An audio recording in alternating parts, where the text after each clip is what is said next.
మీ సమస్య ఏంటండి? నాకు అర్థం కావట్లేదు. అసలు మీ బాధ ఏంటి? 29 నెలలుగా మీ ప్రవర్తన చూస్తున్నా నేను. ప్రతిరోజు మీడియా ముందుకు వస్తారు, ఏదో ఒకటి మాట్లాడుతూ పోతుంటారు, ప్రతి విషయంలో తలదూరుస్తూ ఉంటారు.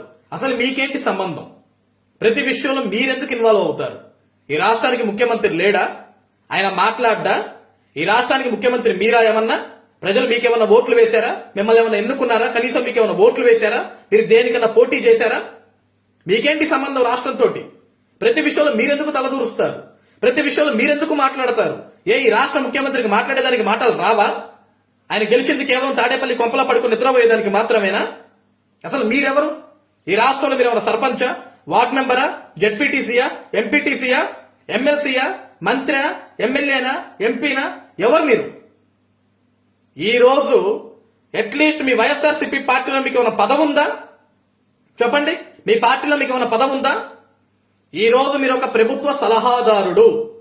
ప్రభుత్వ సలహాదారుడు అంటే పార్టీకి సలహాదారుడు అనే అర్థం కాదు సజ్జల రామకృష్ణారెడ్డి గారు. ప్రభుత్వానికి సలహాలు ఇచ్చుకునే దానికి మిమ్మల్ని జీతం ఇచ్చి పెట్టుకున్నారు. ఈ రోజు మీరు తీసుకునే జీతం కూడా, ఈ రోజు మీరు ఏదైతే ప్రజల్ని కించపరిచి మాట్లాడుతున్నారో ఆ ప్రజల జోబుల్లో నుంచి వచ్చే ట్యాక్సుల రూపాయలు వచ్చే డబ్బులు ఈ రోజు మీరు జీతాలుగా తీసుకుని బ్రతుకుతున్నారు. ఈ రోజు మీ గొంతులోకి 4 వేళ్లు పోతున్నాయి, మీ కడుపు నిండా అన్నం తింటున్నారు, భోజనం చేస్తున్నారంటే దానికి కారణం ఈ ప్రజానికం. ఈ 29 నెలల్లో ఈ ప్రజలకి సంబంధించి వాళ్ళ బాగు కోసం, ఈ రాష్ట్రం కోసం, ఈ రాష్ట్ర భవిత కోసం, ఈ రాష్ట్రంలో యువత విద్యార్థుల కోసం ఏ ఒక్క రోజున సరే ఒక సరైన ఒక మంచి సలహా ఈ 29 నెలల్లో మీరు ఇచ్చారా? మాట్లాడితే వచ్చి రాజకీయాలు మాట్లాడతారు. ఒక ప్రభుత్వ సలహాదారుడికి రాజకీయానికి ఏంటి సంబంధం?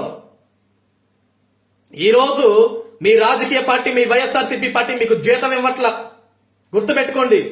లేకుంటే మీ ప్రభుత్వ సలహాదారుడిగా మీరు ఆ ఉద్యోగానికి రాజీనామా చేసి మీ వైఎస్ఆర్సీపీ పార్టీలో కనీసం ఒక కార్యకర్తగా అయినా సరే ఒక పదవి సంపాదించుకుని ఆ రోజు మాట్లాడండి. మీరు ఈ రోజు భూములు త్యాగాలు చేసి రాష్ట్రం కోసం, రాష్ట్ర భవిత కోసం, 5 కోట్ల మంది ప్రజల ఉజ్వల భవిష్యత్తు కోసం, రాజధాని కోసం వేలాది ఎకరాల భూములు త్యాగాలు చేసి ఈ రాష్ట్రం బాగుపడితే చాలు, మా పిల్లలందరూ బాగుంటారు, రాష్ట్రం అంతా అద్భుతంగా అభివృద్ధి చెందుతుంది, 13 జిల్లాలు 175 నియోజకవర్గాల్లో అభివృద్ధి అద్భుతంగా ఉంటుందని ఒక నమ్మకంతో, ఒక సంకల్పంతో ఆ రోజు వేలాది ఎకరాలు త్యాగాలు చేశారు.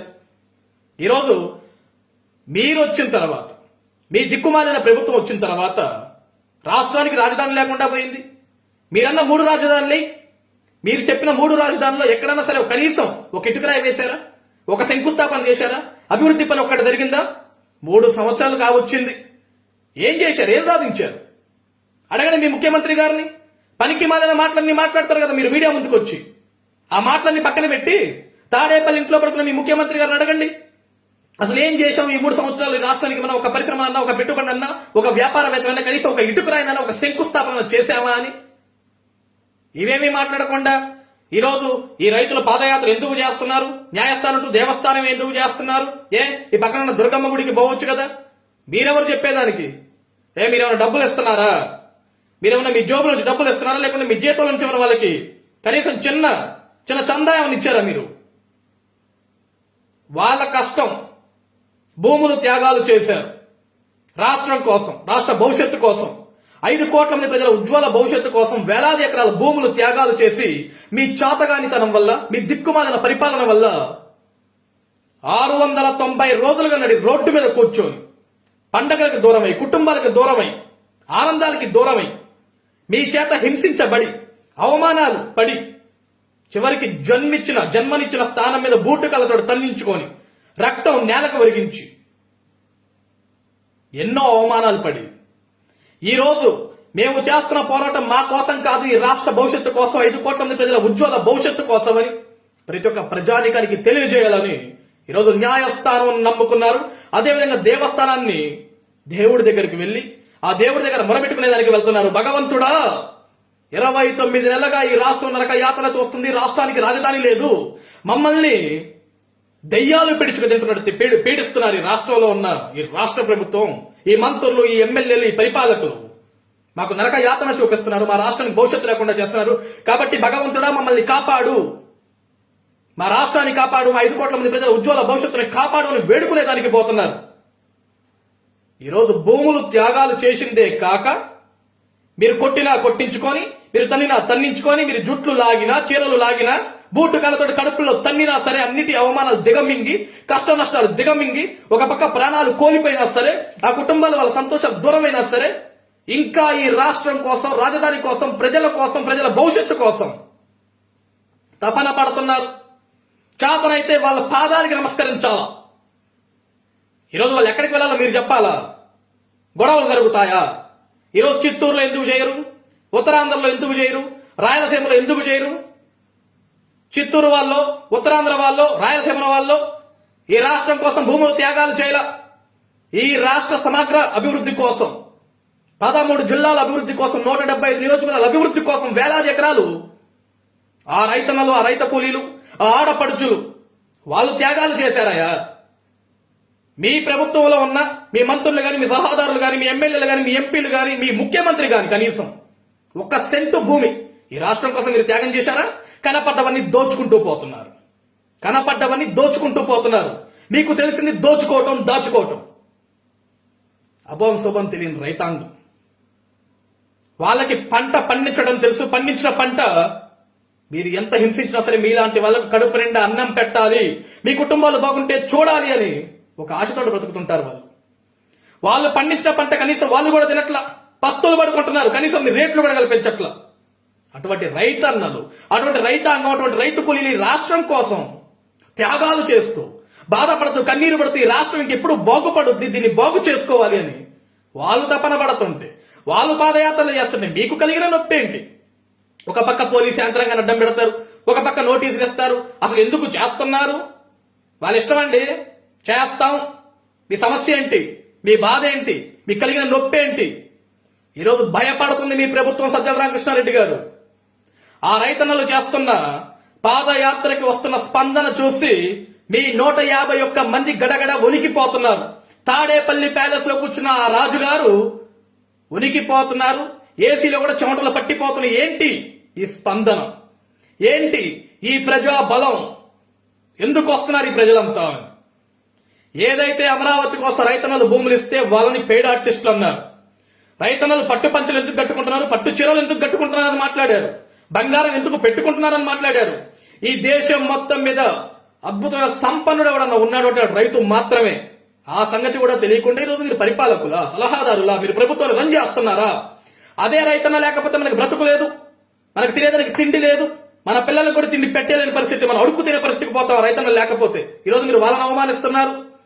అదే రైతన్నలు ఇచ్చిన భూమిని, అదే అమరావతిని శ్మశానంతో పోల్చారు మీ మంత్రులు. అక్కడ పందులు కుక్కలు తిరుగుతాయని మాట్లాడారు.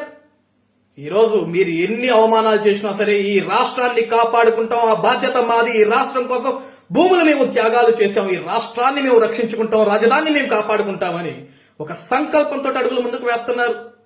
ఈరోజు నిన్నటిదాకా మీరు మాట్లాడారు అది కేవలం పెయిడ్ ఉద్యమం, దానికి ఎవడూ రావట్లేదన్నారు. ఈ రోజు మీరు అంటున్నారు కదా ఉత్తరాంధ్ర ఎందుకు చేయట్లేదు, రాయలసీమ ఎందుకు చేయట్లేదని మేము అడుగుతున్నాం. ఈ రాష్ట్ర పౌరులుగా మీరు 3 రాజధానులు అంటున్నారుగా, మీకు దమ్ము ధైర్యం ఉంటే చెయ్యండి పాదయాత్ర. 3 రాజధానుల కోసం ఎంతమంది వస్తారో మేము చూస్తాం. చెయ్యండి పాదయాత్ర. 3 రాజధానుల కోసం ఎంతమంది వస్తారో మేము చూస్తాం. ఈ రోజు ఇది 29 గ్రామాల సమస్య కాదు, 30-40 వేల మంది రైతాంగం సమస్య కాదు, రైతు కూలీల సమస్య కాదు, యావత్ ఆంధ్రప్రదేశ్ రాష్ట్ర సమస్య. 3 సంవత్సరాలు వచ్చింది. ఈ రాష్ట్రానికి రాజధాని ఏది చెప్పండి, ఒక పేరు చెప్పండి. రాష్ట్ర రాజధాని ఏదో సిగ్గుపడాలి సార్. మనం అంతా కాండ్రించి ఉమ్ముతారు సార్ మన మీద. అసలు మీరెవరండి ప్రతిదానికి? ఈరోజు సజ్జల రామకృష్ణారెడ్డి గారు ఒక విషయం గుర్తుపెట్టుకోండి. మీరు ఎన్ని అడ్డంకులు సృష్టించాలని చూసినా, మీరు ఎంత కుట్రలు పన్నాలని చూసినా సరే మాకండగా న్యాయస్థానం ఉంది. ఈ ప్రజల్ని కాపాడుతుంది న్యాయస్థానం, ఈ రాష్ట్రాన్ని కాపాడుతుంది న్యాయస్థానం. ఈ రాష్ట్రంలో ఏ ప్రజానికానికి సమస్య వచ్చినా సరే మీకు అండగా ఒక న్యాయం ఉంది, ఒక న్యాయాన్ని మేము అందిస్తామని ఈ రోజు ఈ ప్రజలకు అండగా, ఈ రాష్ట్రానికి అండగా, ఈ రాష్ట్ర ప్రజలకు అండగా ఉంది న్యాయస్థానం. ఈ రోజు ఆ న్యాయస్థానం నుండి శ్రీవారి పాదాల చెంతకు దేవస్థానం వరకు వెళ్తున్నారు. ప్రతి గ్రామంలో, ప్రతి నియోజకవర్గంలో, ప్రతి జిల్లాలో మీరు ఏదైతే ప్రజల నుంచి అద్భుతమైన స్పందన చూస్తున్నారో అదే స్పందన మీకు కనపడుతుంది. ఈ రాష్ట్ర ప్రజలందరూ కూడా ముక్త కంఠంతో ఒకటే అడుగుతున్నారు, మాకు ఒకే రాష్ట్రం, ఒకే రాజధాని కావాలి. ఆంధ్రప్రదేశ్ రాష్ట్రానికి ఏకైక రాజధాని అమరావతి మాత్రమే ఉండాలి. ఈ దిక్కుమాలిన 3 రాజధానులు మాకు అవసరం లేదు. మాకు సమగ్ర అభివృద్ధి కావాలి. 13 జిల్లాల అభివృద్ధి చెందాలి. ఈ జగన్మోహన్ రెడ్డి ముఖ్యమంత్రి అయిన తర్వాత ఈ రాష్ట్రానికి ఒక పరిశ్రమ రాలేదు, ఒక పెట్టుబడి రాలేదు, ఒక వ్యాపారవేత్త రాలేదు. అప్పులు కుప్పగా మారింది, ఈ రాష్ట్రం కుక్కలు చించిన ఇస్తరగా మారింది. కాబట్టి ఈ పాదయాత్ర చేస్తున్న రైతాంగానికి మేము మద్దతు ఇస్తాం, ఐకమత్యంగా అడుగులు వేస్తాం. ప్రతి ఒక్కరు కూడా మా గుండెలకు హద్దుకుంటాం. వాళ్ళ పాదయాత్రకి సంఘీభావం తెలియజేస్తాం, మద్దతు తెలుపుతాం. అవసరమైతే మా కుటుంబాలు మొత్తం రోడ్డుకి ఎక్కుతాం, వాళ్ళతో కలిసి నడుస్తామని ఈరోజు స్వచ్ఛందంగా వాళ్ళు వస్తున్నారు. మీరు ఎన్ని యుద్ధాలు చేసినా సరే ఈ పాదయాత్రను ఆపే దమ్ము మీ ప్రభుత్వానికి ఉండదు. మీ వల్ల కూడా కాదు. మీరు ప్రజా బలాన్ని ఢీ కొట్టాలి అనుకుంటే, ప్రజా ఆగ్రహాన్ని మీరు చూడాలనుకుంటే మీరు ఎన్ని కుట్రలు చేయాలో చేయండి. ప్రజలు వాళ్ళ నిర్ణయాలు, వాళ్ళ బలం, వాళ్ళ దమ్ము ఎలా ఉంటుందో వాళ్ళు చూపిస్తారు. న్యాయస్థానం ఆశీస్సులు ఉన్నాయి, దేవస్థానం ఆశీస్సులు ఉన్నాయి. ప్రతి ఒక్క దేవత, ముక్కోటి దేవతలందరూ కూడా ఆ రైతాంగాన్ని కాపాడతారు. వాళ్ళు చేసే పాదయాత్రకి ఒక స్ఫూర్తిని, ఒక శక్తిని, ఒక సంకల్పాన్ని, ఒక ధైర్యాన్ని ఇస్తారు. అదే ధైర్యంతో ఈ ప్రజలందరూ ఆశీస్సులతోటి ఈ పాదయాత్రను సక్సెస్ చేస్తారు. ఈ రాష్ట్ర రాజధాని అమరావతిని కాపాడతారు. మీ దిక్కుమాలిన ప్రభుత్వాన్ని గద్దె దింపేదాకా మేము పోరాడతాం. జై అమరావతి, జై ఆంధ్రప్రదేశ్.